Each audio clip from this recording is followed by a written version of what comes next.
With the regular season officially over and the playoffs here, it has me not only thinking about obviously the playoffs, but also the awards.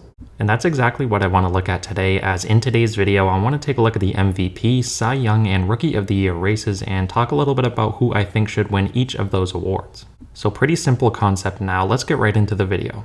Getting things started off with the Rookie of the Year races, I want to start in the American League where I have Julio Rodriguez. Coming into the season, Rodriguez was one of the top prospects in all of baseball, and he's lived up to the hype and then some. Rodriguez wrapped up his rookie campaign by playing in 132 games in which he hit .284 to go along with 28 home runs, 75 runs driven in, 25 stolen bases, an .853 OPS, and a 6.0 WAR. On top of that, he was also named to the American League All-Star team. And one thing that I think impresses me even more is just how slow of a start he got off to and how good his season-end numbers are. Rodriguez, in my opinion, is the best player on the Mariners, and he was a huge part as to why they ended their 21-year postseason drought, and he's going to be a very exciting player for a very long time as he's still only 21 years old.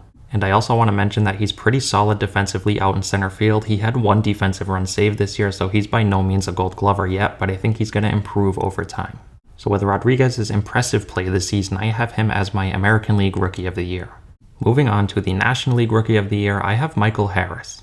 Harris didn't get called up until I believe about mid-May, but he made the most of his time. He only played in 114 games, but in those 114 games, he hit .297 to go along with 19 home runs, 64 runs driven in, 20 stolen bases, an .853 OPS, and a 5.3 WAR. Similar to Rodriguez, he's still only 21 years old, and he's obviously going to get much better throughout his career. Harris's numbers were so impressive this year that if you put them on a 162 game scale, he would have 27 home runs and 28 stolen bases. So on top of the 30 home run, 30 steal talent this guy has at 21 years old, he's also a very advanced outfielder for his age. In center field this year, he had 8 defensive runs saved, so he's only going to most likely get better throughout his career, and he's pretty close to already being a Gold Glove caliber center fielder. And as much as I love Julio Rodriguez, I still think Michael Harris was the most impressive rookie this season. And I also want to give a quick shout out to Harris's teammate in Spencer Strider, who was well in the running himself for the National League Rookie of the Year. It was really a two-man race between him and Harris, but Harris was just more impressive in my opinion.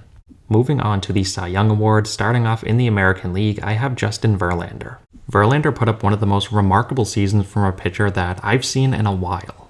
As we all know by now, Verlander is coming off Tommy John surgery in 2021, and he's 39 years old. So the fact that he was even in the Cy Young conversation was impressive itself, but the fact that he is most likely going to win the award is just unbelievable. On the year, in 175 innings, Verlander was 18-4 to go along with a league-best 1.75 ERA, 185 punch-outs, a league-best .83 WHIP, and a 5.9 WAR.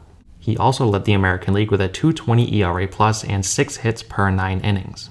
Verlander was a huge part as to why the Astros won 105 plus games on the year, and I cannot wait to see him pitch in the postseason. As much as the Astros are universally hated still even 5 plus years after the cheating scandal, it's hard to root against a guy like Verlander, and I have him as my American League Cy Young. Moving on to the National League Cy Young, I have Sandy Alcantara. While there have definitely been other really good pitchers in the National League, I think Alcantara should be the clear-cut favorite here. On the year, in 229 innings, Alcantara went 14-9 to go along with a 2.28 ERA, 207 strikeouts, a .98 WHIP, and an 8.1 WAR. And that 8.1 WAR that Alcantara put up was third in all of baseball, only behind Aaron Judge and Shohei Ohtani. So really, when you look at it, Alcantara was far and away the most valuable pitcher in baseball this year. It is unfortunate that he pitches on the Marlins because obviously this year they were a big letdown. They weren't even close to the postseason. But I mean, he pitched very good all season long, and he, while on a bad team, was still very fun to watch. A lot of people preseason were picking him as a dark horse Cy Young candidate, and they look very smart right now as I think he's very well gonna win the award. And finally, getting on to the MVP awards, starting things off in the American League, I have Shohei Ohtani. Now I'm sure this is a pick you guys were waiting for, and it's a very controversial one, whoever you pick, because both players in this race were just absolutely unbelievable this year. Aaron Judge put up a 60-plus home run season in which he broke the single-season American League record and also nearly won the Triple Crown. And in any other season, he would be far and away the favorite to win the MVP.